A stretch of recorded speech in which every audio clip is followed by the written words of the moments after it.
All right, seeing that it is 7 o'clock, I'll call this meeting of the Community and Economic Development Authority to order. The next item on our agenda is a roll call. Joyce? Cleary? Here. Hamilton is absent. Hardy? Here. Potts? Here. Udell? Here. Wheeler? Here. We have a quorum. All right, thank you. The next item on our agenda is approval of minutes. We have the minutes from July 28th, 2022 that were included in your packet. Motion to approve. We have Second. We have a motion and a second. Is there any discussion on the minutes? Seeing none, all those in favor signify by saying aye. Aye. Those opposed, nay. The minutes are approved. Item number 4 is public appearances for non-agenda items. We have no one in the chambers with us. Mike and Joyce, I assume we had no one submit a slip? Nope. Okay. Item number 5, resolutions and ordinances. We have none before us. And we are on to item number 6 with our guest speaker today. So this is a site selection and prepare response by Mr. Coleman Pfeiffer, Senior Business Attraction Manager with Alliant Energy. Mike, I don't know if you want to give a little intro. You and I had talked about this a couple of times now, but Sure. Beneficial. Sure. Yes, Joyce and I had heard a presentation by Coleman at MADREP, our Regional Economic Development Partnership Organization, and we thought that it was really helpful and valuable information as far as how do we best position the city of Fitchburg in responding to RFPs in site selection, and how do we best prepare our community for being competitive in that market, including looking at land for business and industrial parks. And one of the reasons for doing this is, as you know, we're going to be working on 2 neighborhood plans coming up, both the South Stoner Prairie neighborhood and then the Greenfield neighborhood. So I think some of the insight that Coleman can share, not only with what companies and people that are issuing RFPs are looking for, but how do we position ourselves to be ready for that and competitive, I think will be helpful and insightful for all of us. So with that, I will turn it over to Coleman. And thanks for joining us early in the morning. Absolutely not a problem. Hopefully everybody can hear me okay. Give me Yes. a thumbs up or something. Awesome. So I appreciate, I'm glad I was punctual. I forget how fast you can go through the first 3 items on an agenda. So I appreciate being early on the docket because I've also been last on city council meetings and those sometimes take a while. So I appreciate the opportunity to talk to you guys a little about economic development and specifically business attraction and how to position your community, the projects, and some of the consultants that represent these projects in a way that increases your opportunity or your chance of making it down the site selection funnel. We'll talk about that funnel a little bit later, but there are some things that I think every community can do in strengthening your position to where you can be more successful, whether it's a new project looking at Wisconsin for the first time, or an existing business in your own community or surrounding community looking to expand and they need somewhere to go, and positioning yourself to be the top destination for them. So we're going to talk about some of the things that go into that. I'm going to share my screen here. What's that down? And I may have to just share it like this because it's going to make me do a double screen, I think. We'll share that, and then we'll close that. See if this works. All right, you should be able to see my slides there. Yep, we can see it. Excellent. Okay, so real quick, just a little bit about myself, why you should even be listening to me or trust anything I'm saying here. So I started my career well before living here in Wisconsin, actually working in economic development through tourism out in California. But that led me to actually Wausau, Wisconsin, where I was an economic development planner for the Regional Planning Commission, and got to work on some economic development strategies and comprehensive plans, et cetera, which really led me into an opportunity with WDC. About 5 or 6 years ago, I worked under Governor Scott Walker and then Secretary Hogan as their business attraction director. And a lot of it's great timing, and that I was there when a lot of really great projects were looking at Wisconsin, and we were quite popular. I think my first project I worked on within the first month was Saputo Cheese, doing a significant expansion up in Barron County, which is pretty rare, rural community. But that led right into a large Johnsonville project. And then ultimately, I was the lead on Haribo, which I think is one of the best projects ever won by Wisconsin. And then ultimately, Foxconn was the last project that I worked on, working with the White House and many of our political officials, but also working on them on helping them identify a site in Wisconsin vetting that site and really understanding the process they went into. So those projects, along with some others, really allowed me to understand what communities were presenting themselves in a great light and what sites were really starting to rise to the top frequently and what made a good site. That experience gave me an opportunity to move over to Ernst & Young, and I worked on their credits and incentives team for a while. Another great opportunity that I got to work with the actual client, the actual customer who was evaluating sites and evaluating the business model here in Wisconsin and why it would make sense for their company. So I had seen things from the public side. Now I was actually sitting down in the boardroom, listening to these executives talk about why they want to expand, why they need to expand or relocate, why one state is better than another state for their business model, and why one site works over another site. And it really validated some of the things that I learned at WDC, but it also opened up some new different lenses to look at things, because I never really put my business shoes on, and I kind of conglomerated them all together. And in reality, every project is slightly different, and every CEO, CFO, etc., has a little bit different reasoning of why they want to locate or what makes the best location for their next site. So that job was extremely interesting and taught me quite a bit about business. And I was lucky in that job was in Chicago, and I live in the Milwaukee area now.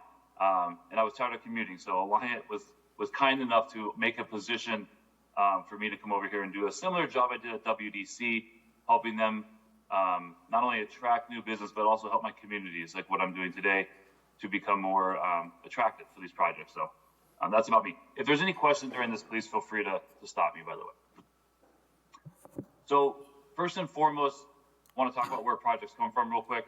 So there's really two sources, and it's whether it's foreign direct investment, FDI, or a domestic project.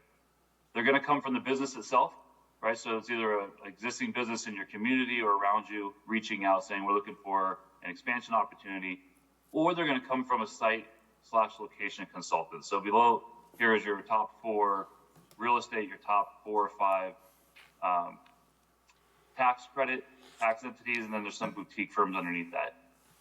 The reason that the consultants are so valuable is that historically, if you're working with a large corporation, their C-suite is very specifically good at what that company does, right? So if I'm the CEO of Generac, I understand generators and power industry. I'm not a real estate executive. Making a real estate decision is not what I do on a day-to-day, and I wasn't hired to make real estate decisions. I was hired to run a major company that makes generators. So they often will reach out to consultants because these guys at CBRE, JLL, EY, Deloitte, this is what they do day-to-day. And I would say 95% of their work is helping other major companies identify where they should be so that they have the best chance of success with their expansion. So consultants play, I think, a key role. I'm a little bit biased because I was one for a minute, but they really help businesses understand the criteria they want to look at. They present it kind of in a matrix, apples to apples, and then they give all the information, the tools to the decision maker to make a good decision. They don't make the decision, but they very much weigh in on the material that helps make the decision later. So they do play a key role. They do fight you a little bit more on incentives because that is how they get paid. So there is some negative with it, but I think they do play a valuable role in keeping a project moving smoothly because they understand how things should work. The other reason consultants are important, in my opinion, is they represent a lot of the projects that we want. So this is a survey from Area Development this year. The pie chart is corporate executives' responses. So you'll see there are only 1 in 4 roughly plan to open a new location in the next 2 years within the U.S.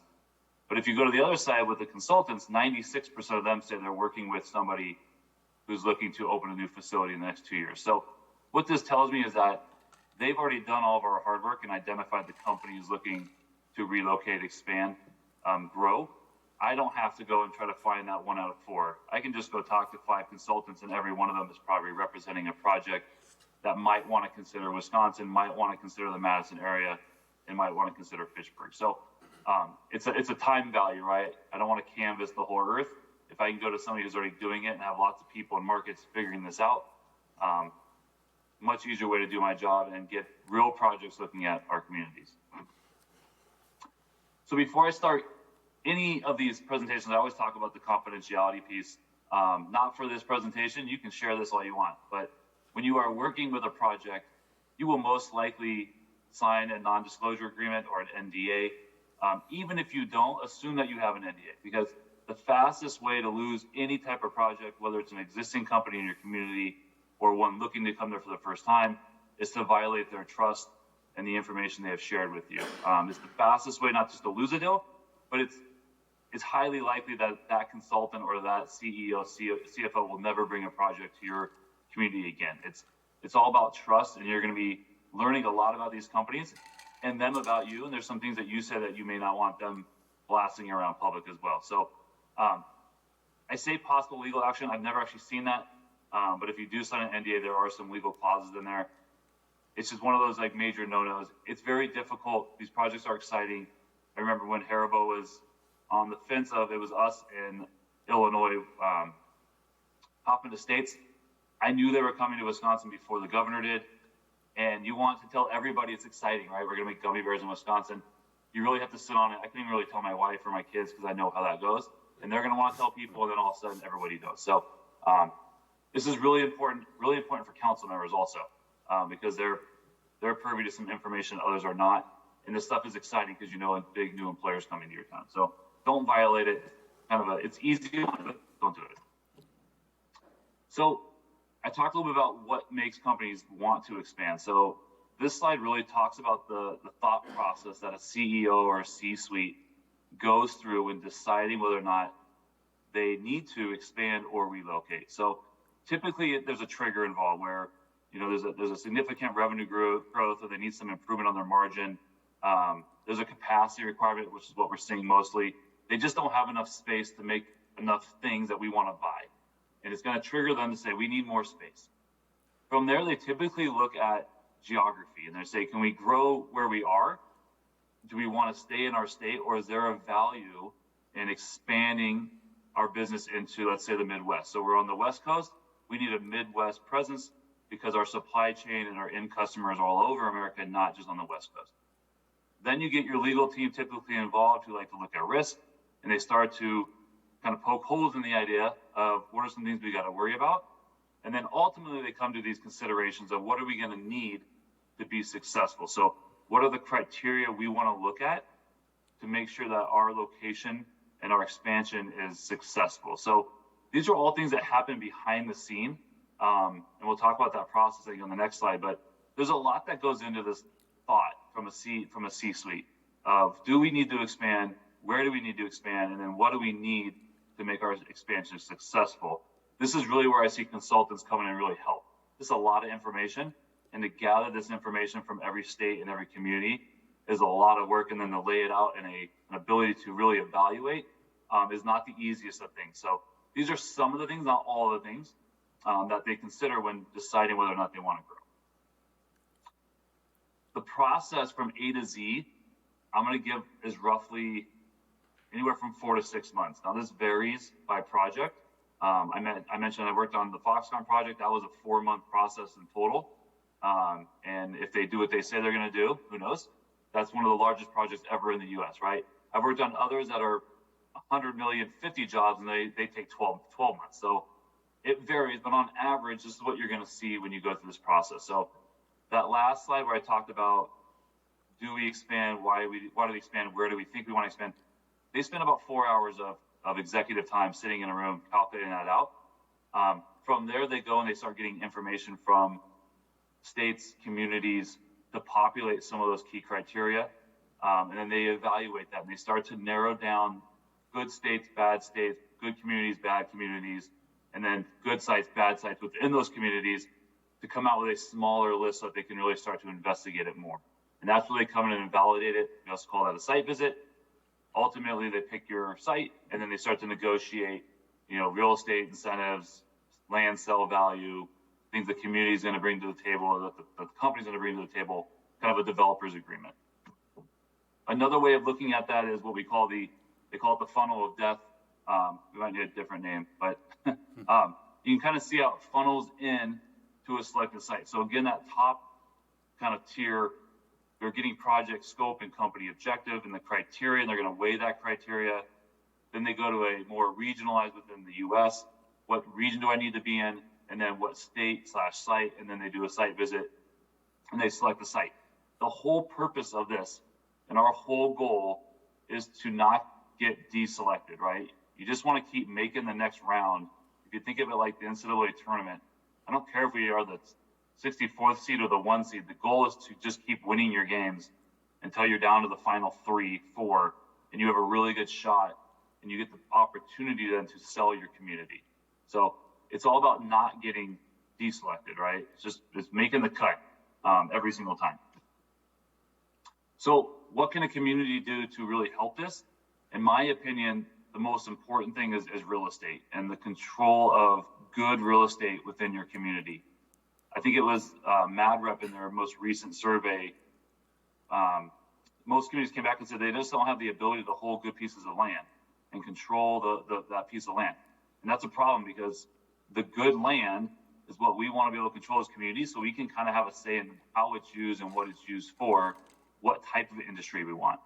It also, from a consultant and a project side, it guarantees that I'm working with one owner, one entity, and it also allows for some land incentive. If it's privately held, I'm going to be paying full value for that land, and that will cut into the cost model between site A and site B in a different community that they may be able to offer for $1 or for a lower cost. So the ability to control really good real estate and make it into a business or an industrial park or whatever you think it works best for your community is probably the greatest role that a community can do in the site selection process while they are evaluating kind of the data entry side of things. We'll talk about the site visit a little bit later, but control of good real estate to a point where Alliant actually controls real estate. We have a 500-acre site that we purchased in Beaver Dam, Wisconsin, because it's right on Highway 151, has good electrical capacity, and we think is necessary for future growth in Beaver Dam. I will throw a pitch to Fitchburg that we are always looking for good land. So if you have something that you guys are looking at, but you maybe don't have financing within the city to control that acreage, we should have a conversation because we're constantly looking at ways to help our community by holding real estate so that we can better attract projects and energy users into our area. So the question that you have to ask is, why do I want to own, the site in blue up in the kind of the left side of this map, or the site down the bottom and we'll say that's like a burnt orange? Like, what makes a site better than another site, right? From a consultant's point of view. So we're going to talk about that and maybe help kind of guide you guys in where you want to start this list, because you have quite a bit that you might be able to tap into. So the first place I typically start is I look at an area development survey they do every year, and it identifies the top criteria and what site selectors and corporate executives consider when making an expansion. So left side here screen is site selection corporate responses. The one in blue on the other side is consultants. So you'll see that labor continues to be a driver. That is not going to change anytime soon. I think we're all very aware of that. If you look at the corporate side, you'll see things like energy availability. That's where your friends at Alliant, MGE come in. You're starting to see some supply chain things, inbound, outbound, that has jumped up from 10 last year. Accessibility, and then you start getting into some of the corporate, what's the tax rate in Wisconsin, what's the state and local incentives, et cetera. If you jump to the consultant side, which we know 98% of them are working on a project, so let's kind of focus there more. It's going to be that skilled labor, but proximity to major markets, can't do much about geography, but highway accessibility, proximity to suppliers, available land, available energy, fast track permitting, all things that we can do from a community by owning a good site that we think check these boxes the best, right? So these criteria change on every project. Like I said, they're never the exact same every time. And they will actually weight these where a company may say, you know what, I'm a huge energy user. That is super important. We're going to put a 2.0 multiplier on that criteria when we evaluate sites, because that's so important to us. And sometimes they're all equal value. It just depends on the end user. But this is kind of what we're looking at, and how do we identify a good site. And we're going to go through a couple of these that I think that we can actually answer. Like I said, we can't change where Fitchburg is, right? You can't pick it up and move it. So you got the geography you got, for better or worse. But there are some things that we can talk about and we can sell and identify when picking out a good site. So when they talk about available labor and cost, these are the things that are being considered by the consultant and their client. They're looking at primarily the cost-based compensation, hours worked, shift premiums, and overtime. What's it going to be on an operational cost? They also like to look at productivity. If you're in competition with, let's say, a company out of Georgia or anywhere in the South, productivity out of Wisconsin is incredibly high compared to that. We do cost a little bit more. So you're going to get cheap labor, low productivity. We're a little bit higher labor, but higher productivity. They're going to talk about the ability to scale and source and how are we going to get our workforce, which is becoming a more and more common conversation and a difficult one to answer. But it is not just a Wisconsin or a Fitchburg problem. This is an everywhere problem. So keep that in mind.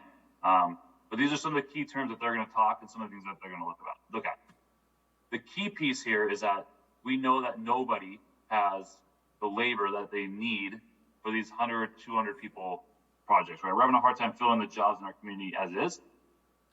So what they're really looking for here is innovation and how well the community partners with the technical college or the university system or the high school system to generate their next worker, right? So if I'm going to hire 100 new people, I'm going to come to you and say, okay, I'm going to have to steal 30 employees right away from an existing company. What's that going to cost in this area?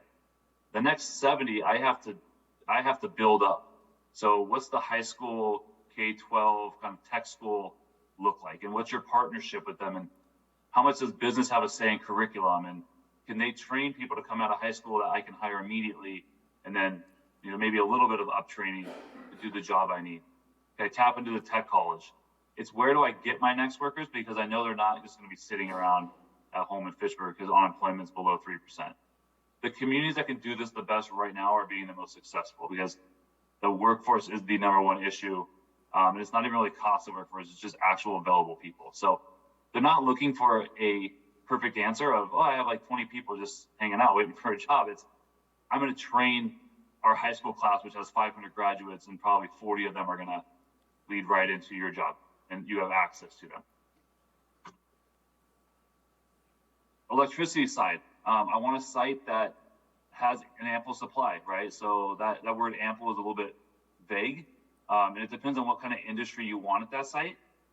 This is where you're going to work with someone like myself or MG&E, depending on where the site is. But you want a site that is going to have the electric capacity to satisfy, I'll say, a medium user. So typically our substations have about 5 megawatts of additional capacity sitting on them at any time. If you are going to try to attract heavy industry that needs 10 megawatts, you need to make sure that substation is available for an upgrade without a significant time frame, right? If you're trying to attract projects and we can't do the work for 3 years, you're going to lose projects. So as you look at the real estate in your community, talk to your utility and identify, what's the substation capacity here? What's the upgrade potential? Do we need more transmission line? If you need to upgrade a transmission line, you're talking 4 to 5 years of studies and PSC approval. That's a project killer. So it's an easy step because you're working with a partner like Alliant, and we're going to help you on this. But as you look at your sites, you want to look at the electrical capacity. Same thing for natural gas.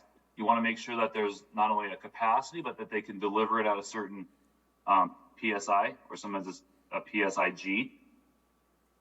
You're going to work with your utility again, but you want to make sure that the site has access to natural gas if you're going to try to bring in a heavy industrial user.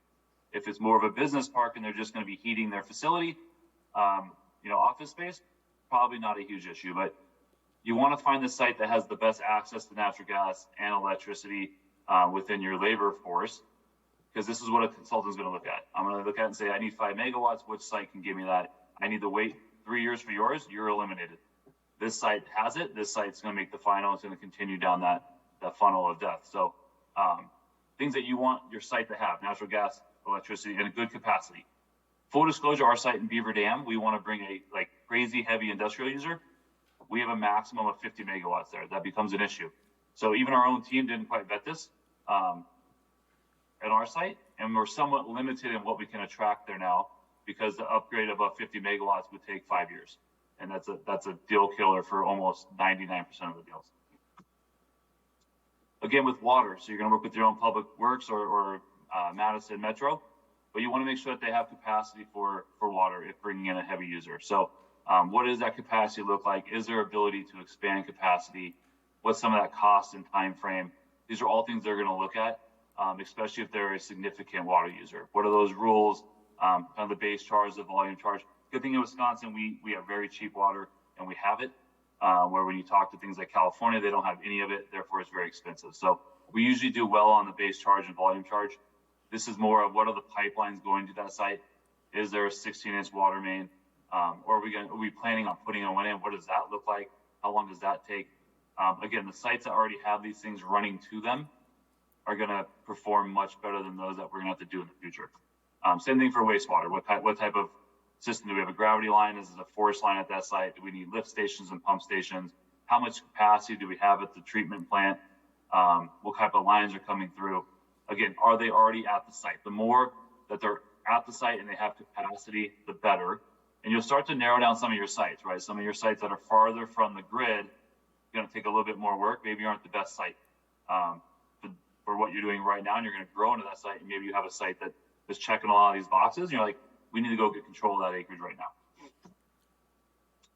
Transportation has definitely increased over the last, I'll say, 2 years due to supply chain issues. Being able to identify the supply and then get it in and then get their product out easily. So this is typically access to highway, to interstate, to major either rail, multi-transmodal, or cargo air. They're going to want to know all of these things. A lot of this stuff that you see on this slide is going to be done behind the scene on their own end. You know, where are their suppliers and how far is it traveling in? What's that cost? But the better accessibility to a highway, multiple access to highways so that if one is down due to construction or an accident, they can still get on, is very important to them. And this is the stuff they kind of look at. It's if I'm going to show up in, I think this is a Beaver Dam location. How close am I to major metropolitan areas that are going to use my end product? And the farther you get, the more it costs every day to drive them there. So they're looking for more of a central location. Again, geography you can't really change, but I think a lot of people assume Wisconsin is so far north, but in reality, we're a one-day drive to Memphis, according to the truck standards of miles per hour and ability to drive 8 hours in a day. So a lot of them don't know this. They don't understand the Midwest, that we're close. They're going to want to know these things and how we're going to get on the highway quickly. Know your tax landscape. A lot of this is done from the state in terms of corporate income tax, but understand how you evaluate property, how you come up with your mill rates, what a $100 million investment would mean to a company in terms of taxes, and what are they going to be liable for. Again, a lot of consultants are going to do this work behind the scenes as well, but they're going to cross-reference it with what you're saying. Also understand some of the things that they are going to be tax exempt from, and we'll talk about incentives in a couple of slides, but understand the tax environment, because that's something they're definitely going to look at. It's does the site work, and does it check all the boxes in terms of utilities, and then what's the business model? Am I paying an exorbitant amount of tax in Wisconsin because I'm getting taxed on something I don't get taxed on in Michigan, right? They definitely look at those things as a long-term operation. There are times incentives can offset those deficiencies, but typically when it's an operational expense, that's a harder one than a one-time upfront cost. So I think that helps as you're looking at different sites within your community of which one may be rising up to where it's like, let's go take control over this site over this one because it checks a lot of those boxes. And once you have that under control, then you need to know a lot about that site in particular. And we kind of went through some of it with the utility side, but when you respond to these requests for information or requests for proposals, they ask a lot of the same questions about the site. And it's how they compare the apples to apples. So I will say when you respond to those things for your site, do everything you can to populate every cell, because it's not like the SAT where if you don't answer, it doesn't matter. Like you get a red dot on that cell. And if you get enough red dots that they can't compare, you just get eliminated. So put something in there if you can, so that they can at least compare it to the other sites. It's going to help you make your way through. We'll talk about the things we want to know about our site, but I think it's important to understand there's no such thing as a perfect site. So submit, even if you think the land that you guys have decided to take control of or submit to an RFI is a bad site, I would not disqualify yourself. Let a consultant or a corporation disqualify you. Because you never know what they're actually thinking and what they think is a good site. So don't eliminate yourself. If there's a perfect site, it's already got a business on it, trust me. And it probably has a Google data center or Facebook data center on it. Every site has a deficiency and never meets their full requirement. They're asking for like the top class of every category, knowing that no one's ever going to hit it. But they're trying to get the best site possible out there that they can then work with the deficiencies on. So please don't ever not submit because you don't think your site works for that project. Submit. Let somebody else do that for you. The things that you're going to want to know about every site, and I would say vacant building in your community is kind of in that top right qualitative location consideration.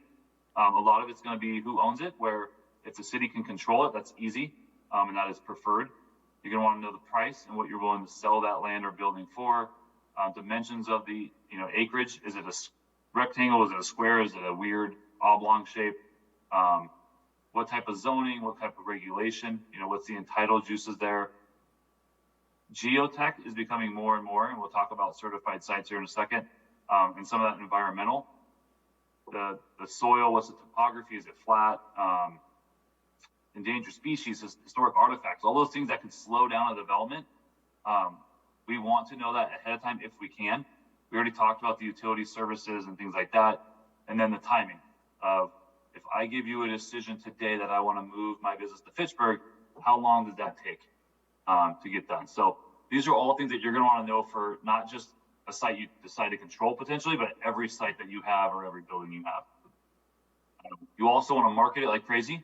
So you have access to the lowest through Alliant Energy, and we can market things there. The state has GIS Planning, which is the one with the kind of the map and the search bar up in the top. You want to make sure you're on their website as well. You can come up with your own marketing brochures. That's what you see with the Beaver Dam one below.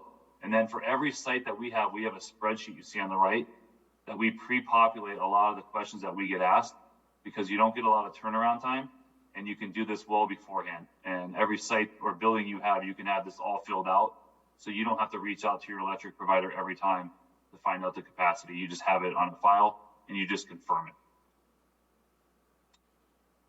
If you can, I recommend certifying your site or at least doing gold shovel. Don't really care if it's certified. I care more about the process that goes in the certification. So a lot of the things that they require, we talked about in the last slide, in doing the wetland delineation and the endangered species studies and the floodplains, environmental phase 1s, 2s if you have to. The more information you have on the site is going to make the end user feel more comfortable that they're not going to come into a crazy incurred cost later to clean up a site or delay pre-construction because we have to remove an endangered species or a bush that attracts an endangered species. So all these things can be done beforehand. The state certification stamp is nice because it kind of guarantees to a consultant or an end user this has been done. But I highly recommend doing this. It is not cheap. The larger the site, the more expensive it is. Our Beaver Dam site is certified. I want to say we spent almost roughly $200,000 on all these pre-studies. But now we know the site's ready to go, and this has helped in some of our attraction of companies looking at that area. Know your incentives, not just your local, that you can use TIF financing to help develop a site or with cost of land, but that we have access to WDC and their tax credits.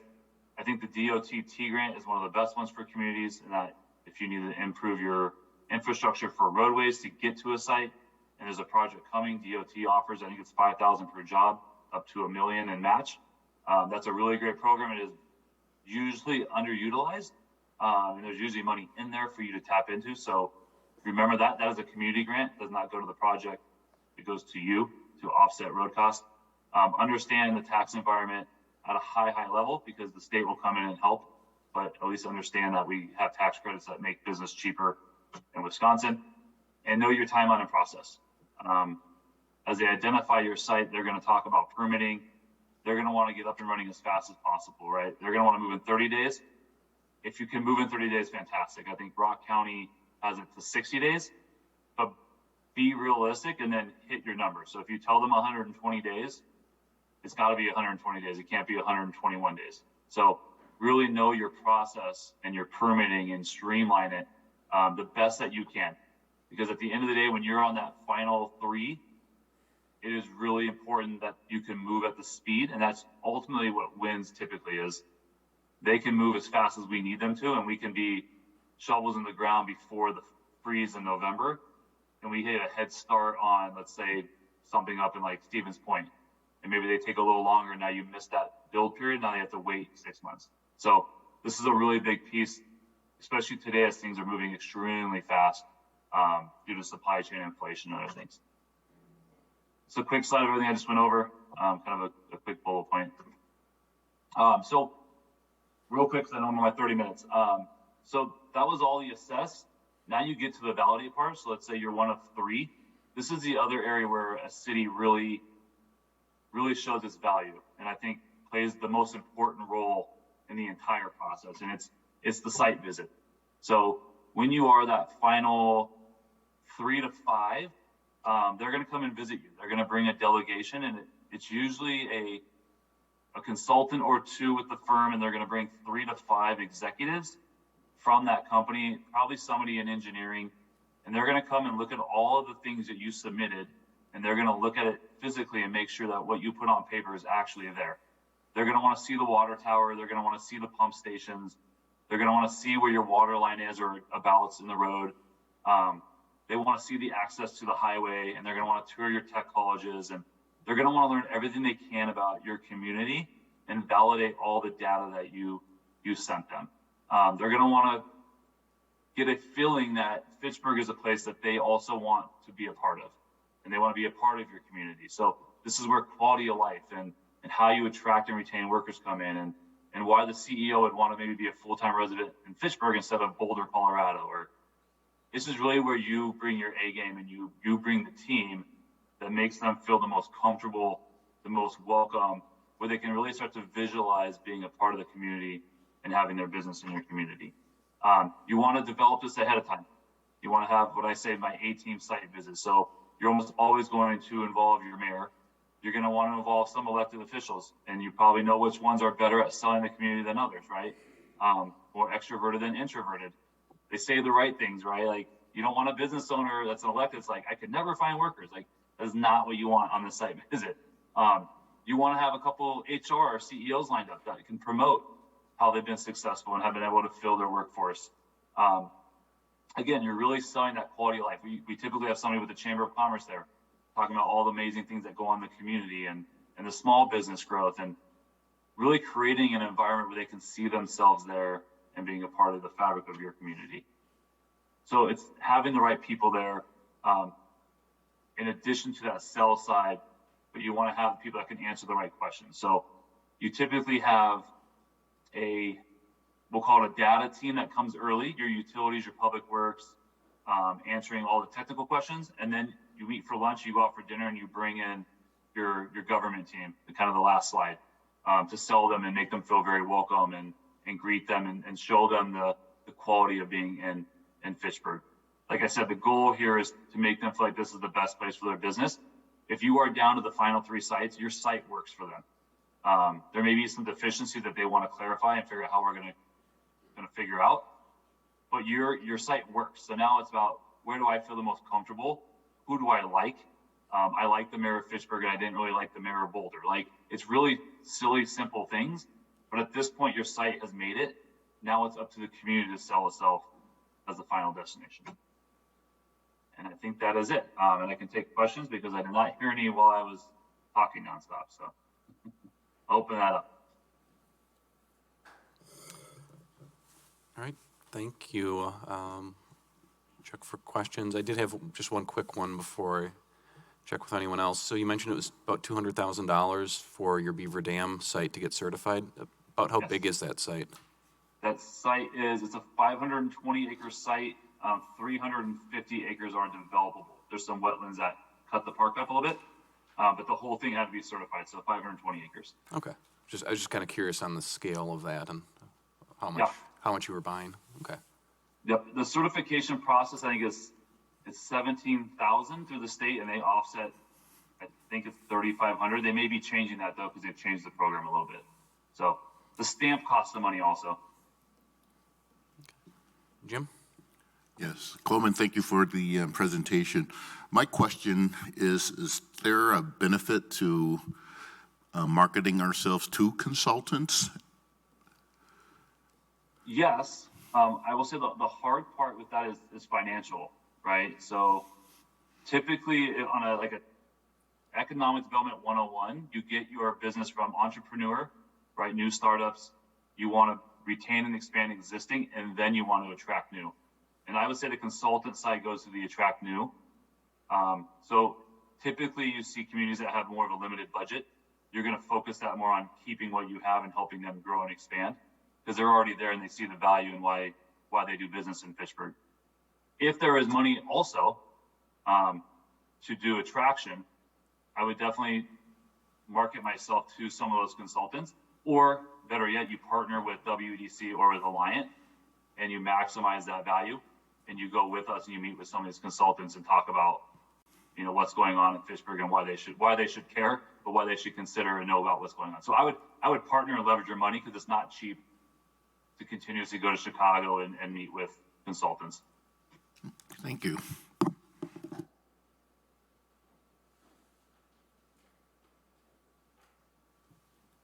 Hey Coleman, it's Joyce. I'm gonna fire a bunch of questions at you.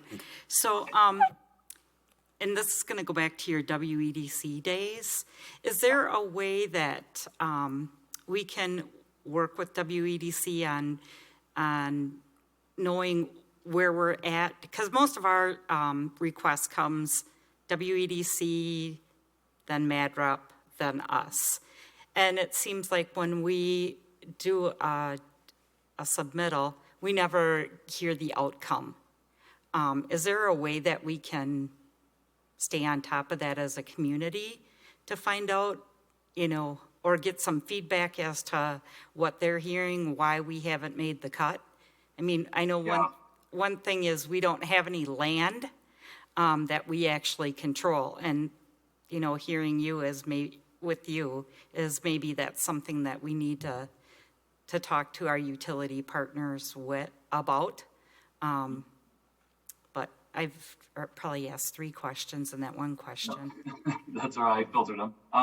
So we'll go to the last one first. Yes, we should have a conversation. If there's specific land that you see going into the urban service boundary area that you are targeting or you think would be a good site, we should talk about that offline.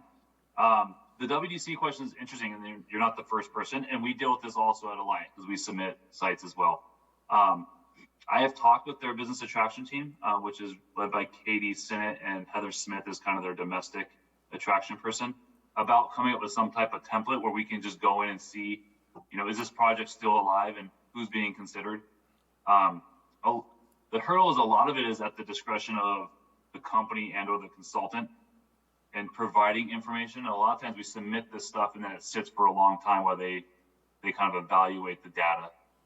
So the state doesn't know.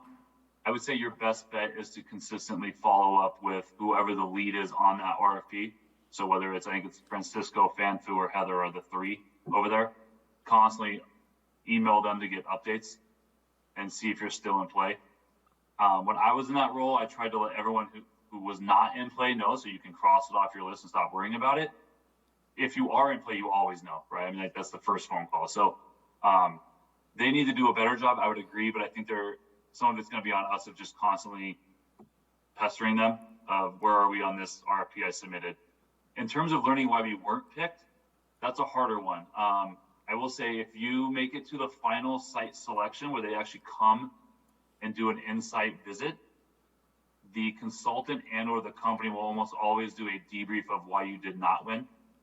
If you get eliminated during the earlier data collection comparison, they typically don't. And that's only because they sometimes get like 100 sites that get submitted and they can't talk to 100 communities. But they will debrief the final 3 and explain to the 2 that did not get it what the differentiator was and what they might have been able to do better for future site visits.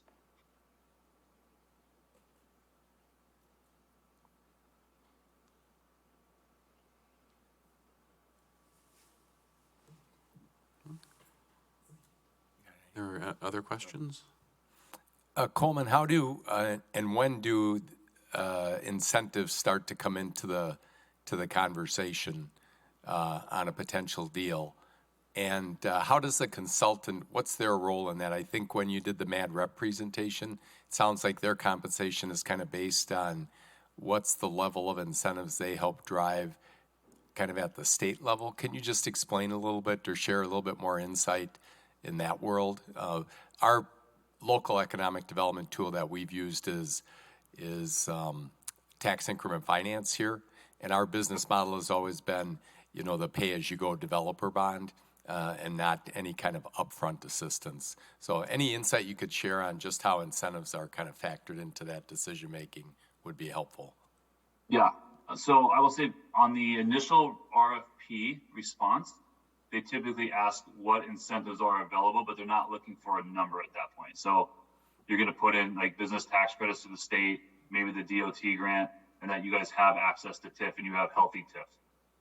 But you will not, I would not put a number out at that point, right? You don't know enough about the project or the CapEx or the tax revenue coming in to offset TIF to really give them a number anyway, but let them know it's there. As they start to continue to select your site and you move through the process and they narrow you're down to, let's say, one of 10, they're going to start looking at incentives, and primarily so the incentives are going to offset a deficiency of your community or your site. So maybe the supplier is a little bit farther away from Fitchburg than it is from Beloit. It's going to cost them a little bit of money. Is there an incentive to offset that and make it equal now? So I would say it's not your initial response. It's the follow-up, and it's kind of the next step. When they come in for an in-person, there will absolutely start to be some negotiation of what incentives are available and how much are we getting. They will reach out to the state a little bit earlier just because that process takes a little bit longer, and they typically give more on the incentive side, and it's a little bit more it's tied to jobs specifically. So there's some more contract negotiations in there. But I would say they play a role. Unfortunately, they play a significant role in some projects. From the consultant side, so there's a couple ways that consultants get paid. They can either do things by the hour, right? And they kind of just do a time and material kind of bid. Usually they will do a finding fee, or it's a finding based fee, an FBF, where they will take and they'll negotiate this anywhere 10 to 20% of the incentives that they are able to identify and negotiate on behalf of a project. So typically you'll see consultants, they're trying to drive up the incentive because they're trying to help their customer get the most valuable value for their project, but that's also how they're paid. So if I can bring your incentive from 800 to 100, now I get a $200,000 payday to my company, and that's how I get paid as a consultant. So they typically tie it to the fine because then the company's not out any money, right? They're out the future tax value or the future incentive value. From a TIF pay-go, that's completely acceptable in today's standards. If you can offer traditional TIF for some project, that may set you different from another community. But I would say most communities right now are doing pay-go TIFs, and I have not seen any pushback from any companies. They prefer traditional because $1 today is worth more than $1 tomorrow, especially at 8% inflation. And they rather have their money today for capital expenses, but that is not a deal killer. I've not seen it be a deal killer. So short answer is they play a role, unfortunately. And I would say not early in the process, but once you make that first cut, you'll probably start getting some questions on TIF and what will TIF pay for. If it's infrastructure, if it's running water, sewer, roads, or if it's going straight to the construction cost and to the company itself. And just one other question, as far as the size of sites, is there kind of a sweet spot that we should kind of position ourselves at as a community, like Fitchburg in the geographic area that we have here to be competitive? Are we talking 10, 20, 50 acre sites that should be, kind of pad ready and certified and ready to go? That's a good question. I will say that depends on what your leadership wants in Fitchburg, right? So I will say we've seen more and more 100-acre sites, but those are typically for some pretty large, heavy industrial users. Fitchburg may not want heavy industrial in the business park that you've identified. So that's going to be a leadership question of what type you want. If you're looking at more like an industrial park, you know, a large park, you can divide that up multiple ways. I would say more important than the acreage is that it's contiguous and it's as squared or rectangled as you can get, because then you can throw some roadways in and you could attract 5 or 10 businesses to 100 acres, each getting a 10-acre parcel. So I would look more at the quality of the site. I would say at least 10 acres is going to get you a decent sized building. But it's ultimately going to depend on what your city council, what your leadership and community wants in their community. You probably don't want a battery manufacturer in Fitchburg, I'm going to guess. So I wouldn't go with like a 500-acre site, but if you're looking like to take advantage of the growth of the bioscience and what we're seeing move out of Madison into like Verona, things like Arrowhead, you know, you're talking probably at least a 20-acre site for that type of business. So it's going to be more industry specific in what you want, but I would say no smaller than 10. I would even say 20 acres. Thank you. That was a good government answer, right? It depends. Yeah. I work for the state. I know how to answer these things. I guess one thing I'm interested in too is maybe I didn't see it on there, overlooked it, but I guess how much of sort of availability of housing and sort of workforce housing for whatever the industry is within the area, how much of that is a consideration? So I would tie that into that labor force question of what are we doing to attract and keep good talent living in our community. So I would tie it more to that, and we are definitely seeing that. At least in Beaver Dam, when we talk about labor force, because we kind of pitch that site for them. A lot of it is we have workforce housing coming on, which we know will bring in 100 new families, which is new workers. I will also say I would not just focus on the housing that's coming into Fitchburg alone.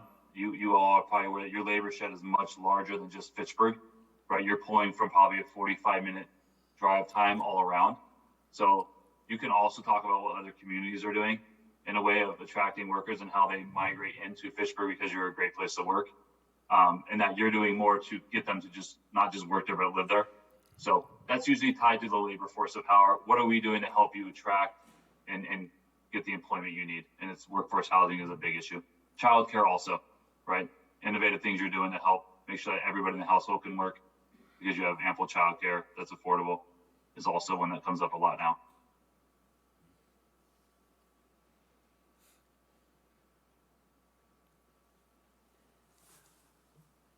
Were there any other questions? All right. Well, thank you I got very one much. more, Andy. Oh, go ahead, Mike. Coleman, does Alliant work with local communities like Fitchburg on some of the marketing materials maybe that would be put together that would be kind of packaged for future submittals? Just kind of more on, I think, I don't know, one area that we're always struggling where, you know, kind of putting the individual materials together for the specific RFPs versus maybe having more materials ready to go, you know, for submittals there. And I'm just wondering if there's a way to work with Alliant and then possibly MG&E too, you know, depending on things to have materials better kind of packaged and prepared that then we could submit and then customize to that specific, but to have something a little bit more ready to go so we're not always struggling on the front end trying to come up with some of those things, you know, based on the specific RFP that we're getting. Sometimes it seems like we're always starting from scratch, you know, on it. Yeah, I will say I can definitely share the documents that we use for our own sites. You know, one thing I did not mention in this presentation I usually do, all that data I went through, you usually get like 3 to 5 days to put that into a spreadsheet and Right. They do not give you a lot of times, and I can tell you that's a consultant. They're not being mean, but when I was at EY and you're trying to win a project from, let's say, Deloitte, you're promising crazy tight deadlines. You're like, well, I can get that done in 5 days, right? It's going to save you money. And then we have to actually do it. And then we put it on you to get me that information in 3 days, right? So it's kind of an unfair, like, passing of obligation. But there are definitely things that we have access to that we've generated that we can pre-populate So when those RFPs come in, you're not in a panic. They always come in Friday at 3 and they're due at like Wednesday at 5. So it ruins your weekends. This can save your weekend where you're like, I already have all that information. I just got to copy paste, right? But we can definitely, I haven't looked at marketing, but I think there might be ways that we can help put some stuff together to help market the sites as well. I would be very open to having that conversation. Yeah. I have one more question, or maybe it's just picking your brain a little bit, but what about visuals? So, and I'm just kind of thinking like, so say if we had like drone footage of a property, is that something we should include somehow in our response, or is that something that's not even looked at? I mean, I think in some ways you have to be creative in ways to get your property to stand out from others.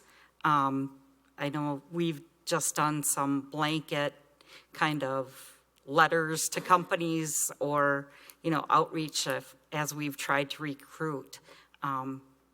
So marketing is somewhat creative, and you want to somehow highlight your property in a different light. Do you have any insight on that? So I don't think drone footage hurts. At the very minimum, you want like pictures from a drone of your site just to show the topography and the surrounding area, right? Filling out an RFP, you can easily link it to a site that has the drone footage. I will say one of the things that came out of the pandemic and the travel ban, more or less, is that we couldn't do site visits for about 8 months. Business still happened. There were still projects being awarded during that period of time. What has happened, and I think it's here to stay, is that as you funnel down that due diligence, instead of waiting till you have the final 5 sites to come out and physically fly to a community and do a site visit, they're picking like the final 10 sites and they're doing a virtual site visit. And that is where drone footage and kind of I'm gonna say like a Google map walkthrough of your community, I'm seeing more and more of that of, we're doing it online like this, and I can show you footage of the site, and I can show you downtown, Fitchburg via drone. You can kind of be in my community without being here. And then they narrow it down to 3, and they actually fly to those 3 communities. And I don't think that's going to go away because it's a cost saver, and it's a time saver for the executives. To ask your CEO, CFO, and then your engineer team to go to 3 sites over a week is a lot of money and a lot of investment. And if they can eliminate that by doing some of that over a virtual visit, they're going to. And I think that's here to stay in perpetuity. I don't see it going away. One other question.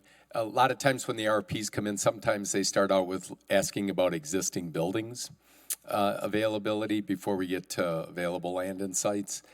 Do you see any value? We don't necessarily have a lot of existing just vacant buildings here, but I had read online, I don't remember what the organization was, where they had done like a virtual kind of spec building, where they had done kind of a upfront design, to kind of show how the building could fit on the site and the look and everything. Is there any value in doing something like that, or have you seen many communities go through a process like that?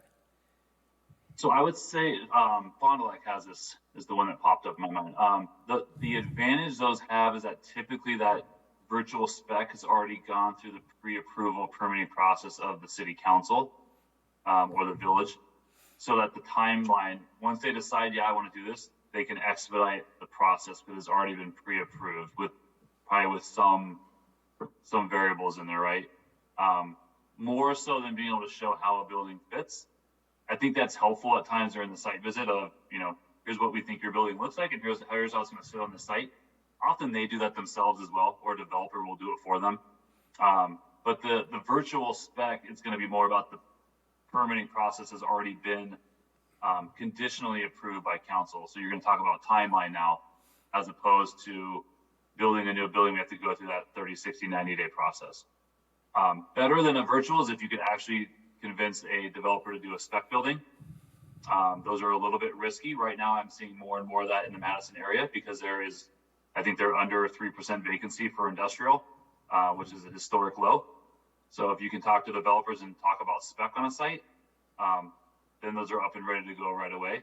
Typically, they get leased while being constructed and then become a build to suit anyway. But that's also an area Alliance trying to incentivize.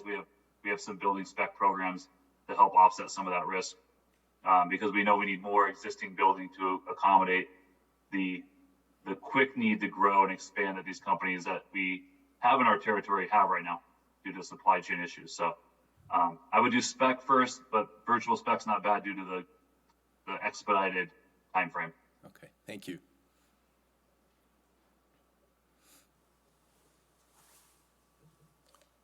All right. Any additional questions? All right, great. Thank you very much for being here. It's very informative. Thanks, Coleman. We appreciate your perspective and insight. Very helpful as we're kind of looking at future opportunities of how do we position Fitchburg. So appreciate it. No, and you guys have access to the slide deck. I think Joyce has it. And my contact info is on that last slide. So if you have other questions or have anything that you think Alliance can help you with, please do not hesitate to reach out. Happy to help. Thanks. Thank you, guys. Thanks again. Thank you. Okay, moving on to item number 7 is the hotel room tax report considerations. We have the Q2 hotel room tax report that was included along with the meeting packet. Mike, if you want to walk us through that. Sure.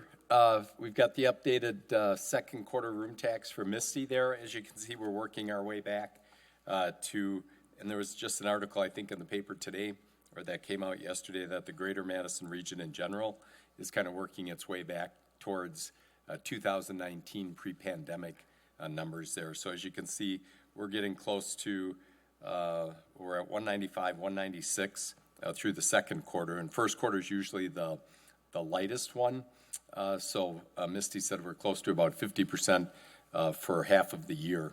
And we're making good progress on that. And we're hearing good activity at the hotels with different, not only leisure travel, but some of the corporate travel that's starting to generate, to materialize there. So that's healthy for all of us. And then we wanted to just mention that in the sign account there, as you can see, I think we had $30-some thousand in that one that we may be looking to, Joyce brought up about the town of Madison there from a branding standpoint, that we'd like to look to possibly do a sign over there. And then we talked about possibly doing one still along McCoy Road, there where we have the old Welcome to Fitchburg sign up on the hill too. So we may come to you with a future request. We might have to do a budget amendment for that. We've got money in our accounts, but we don't have it necessarily as a line item in the budget right now. So when Misty gets back, we may have that conversation with her. But we just wanted to give you a heads up that we may come forward with some kind of request for Welcome to Fitchburg signs, a couple of additional ones. And depending on kind of costs and expenses for that, we also could use a few more bus shelters in a few areas, Fitchburg branded bus shelters, and possibly one in the town of Madison that we could replace out. So we may wrap that in together, but we need to gather some more information on that first. And then the other thing that Misty had in her report is with our Biz Boost loan programs. People are still making their payments, but one loan was paid in full completely, and that was the Soho Noodles. That was at Hatchery Hill. As you might remember, he closed the storefront there, and I think is just going back to kind of the operating as a food cart going forward. But he did pay his loan in full, and then the other ones are still making their regular payments. Any questions on the hotel room tax report? Seeing none, thank you. And item number 8 is the Economic Development Director and Committee Member Reports. I'll turn it back over to you, Mike. Sure, just a couple of updates for you. TID 14 was approved by the Joint Review Board, so that will be going forward. We've got a meeting that we're already scheduling with Hartung Brother representatives and Sarah Investments on Friday, September 9th to start the conversation with regards to infrastructure for Hartung Fields, right there at Sain Road and Lacey Road. Just following up with our discussion with Coleman, there is, now that we've got that property working its way through the planning department, them working with Deanna and her team, how quickly can we get the infrastructure in the ground so that site is shovel ready and ready to go. It is on a short list for one of the RFP projects that we submitted. So we made kind of the initial cut in that, and we're hoping that the state submits that site as one of the number of sites that they can submit from Wisconsin there. So we'll be working with WEDC on that one, because that could be a signature project for us. Encompass Health, we had a groundbreaking yesterday for the Physical Rehabilitation Hospital just south of Nobel Drive at Fish Hatchery Road. They're already planning to go with a larger facility from the get-go. I think they were originally looking at 40 beds and 40,000 square feet. Now they're going with, I think it's 55 or 56 beds.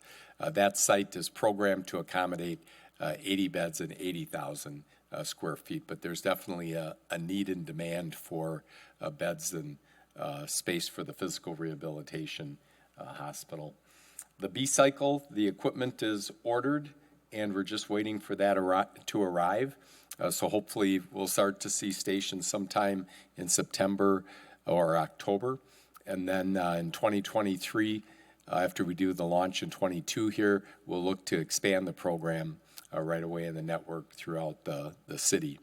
It sounds like, I think I had reported at the last meeting that the site over there at Orchard Point and kind of the Staybridge Suites probably doesn't work from a location standpoint, because it's kind of remote and not necessarily connected to other kind of bike trails and easily for cyclists to kind of traverse geographically and on our street networks there. So Phil Groupie and Zach from the planning department will be working with Angela to kind of figure out what's the best location for that other site there that makes sense.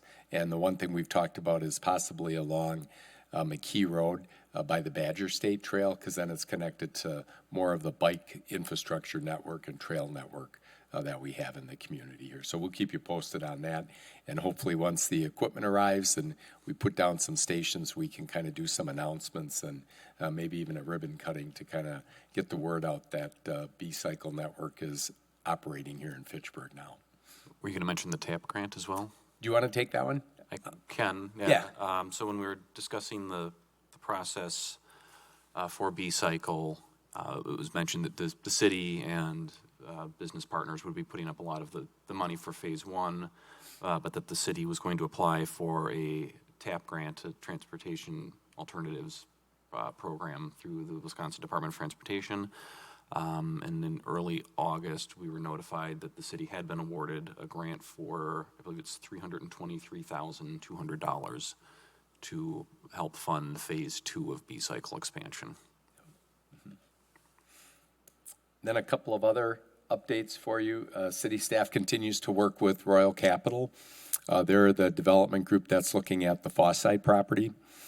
So they are going to wait a month to submit their SIP as they work with city staff on a couple of other things, and as we wait for the kind of the final geotechnical analysis. They had their geotechnical analysis done by PSI, but now they've put down a deposit for the city to have kind of a third-party geotechnical analysis by AECom. We're hoping to have that information kind of by September 20th, which would be the submittal date for the October Plan Commission meeting. And then we're also trying to sort out a few of the parking issues related to the senior housing on the site as well.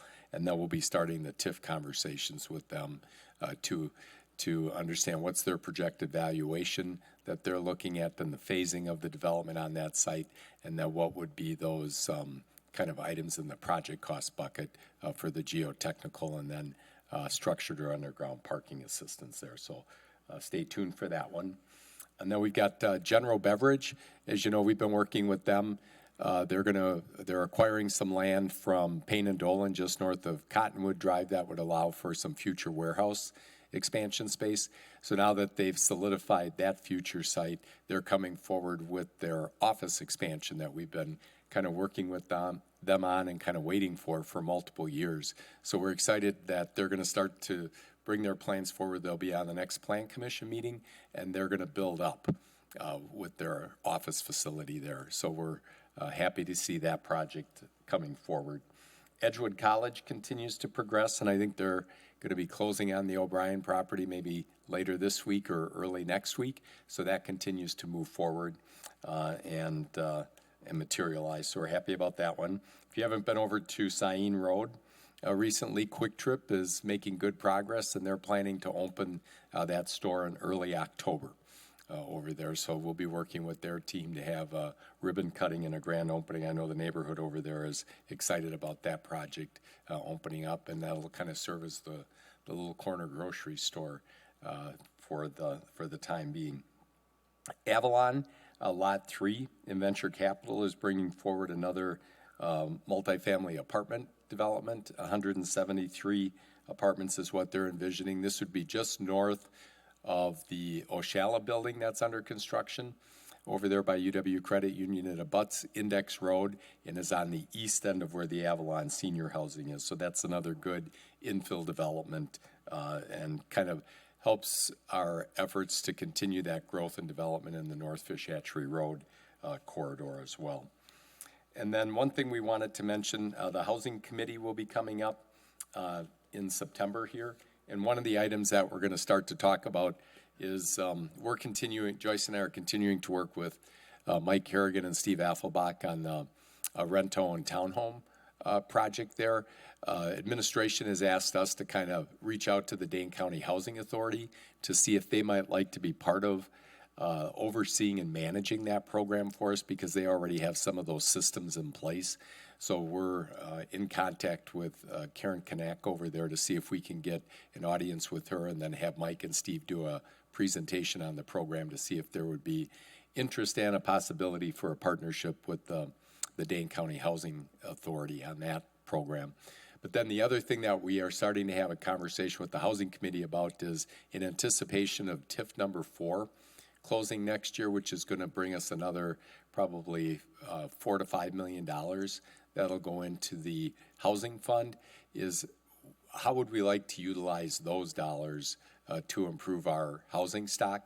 And one of the things that Joyce and I have talked about, and we want to have more of a conversation with the Housing Committee about, is are there some programs or resources that we should be directing to that older multifamily housing stock in Fitchburg? You know, that's in some cases 50 to 60 years old.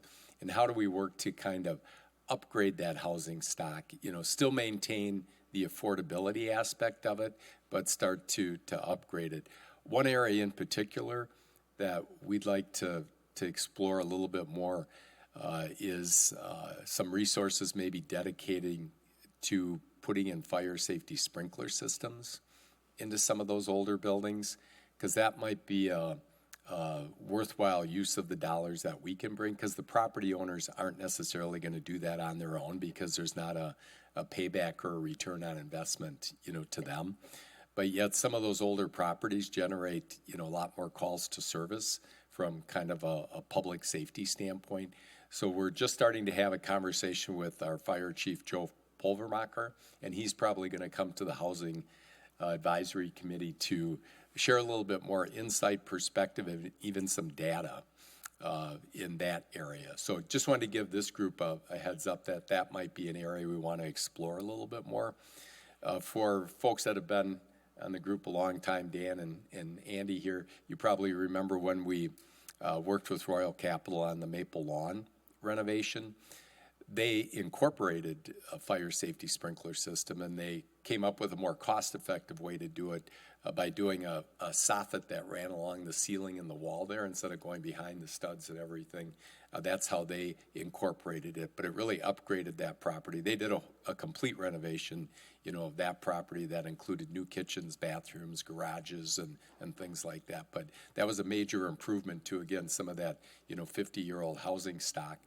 That one happened to be a WIDA tax credit too, so it helped to maintain that affordability. But that older multifamily housing stock, if it's not going to be completely redeveloped, I think we need to look at ways to encourage reinvestment in that. So we'll keep you posted as we continue to work with the Housing Advisory Committee. But if any folks on this group have suggestions and ideas of, what we should be looking at specifically for that multifamily rental, and maybe some of the resources from TID number 4, let Joyce and I know that, because we're going to start that conversation with the Housing Committee. And I think those are the main things. I know I kind of say it every month, but we're coming up on October 31st, which will be when the town of Madison officially kind of joins the city of Fitchburg in the Southdale neighborhood in the Innovation Campus, and then up on North Fish Hatchery Road.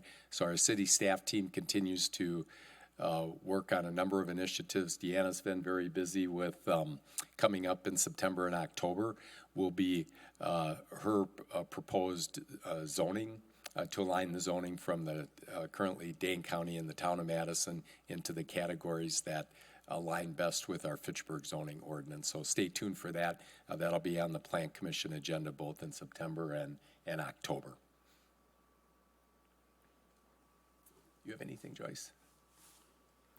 Yeah, if you, excuse me, would please respond to my appointments for events. We're getting more and more requests from organizers to know who's going to be in attendance and numbers. So please, if you're unsure, just hit tentative. At least that way I know that you've looked at it. And we will be having a ribbon cutting for the former Phoenix, which is now Shine. That's coming up, so watch for an Evite on that event. And there is an event tonight at me and Julio, a business after 5, so if you can stop by there, that'd be great. Nope, that's it. Dan, if you had any updates on venture debt? The board of directors has not, for Platypus, has not yet met to approve the option conversion. Okay. So we're still waiting. All right, thank you. Were there any questions for Mike under his report? Okay, seeing none. Thank you, Mike and Joyce. Move on to item number 9, which is announcements. Are there any announcements? Okay, seeing none. On to item number 10, which is adjournment. Do we have a motion to adjourn? So moved. I'll let Joyce figure out, but the first and second down here, so. Doesn't matter. Yeah. I think Randy, I think Randy beat you by a split. Yeah, We'll I'll give it a- second. All right, all those in favor of adjourning signify by saying aye. Aye. Those opposed, nay. We are adjourned.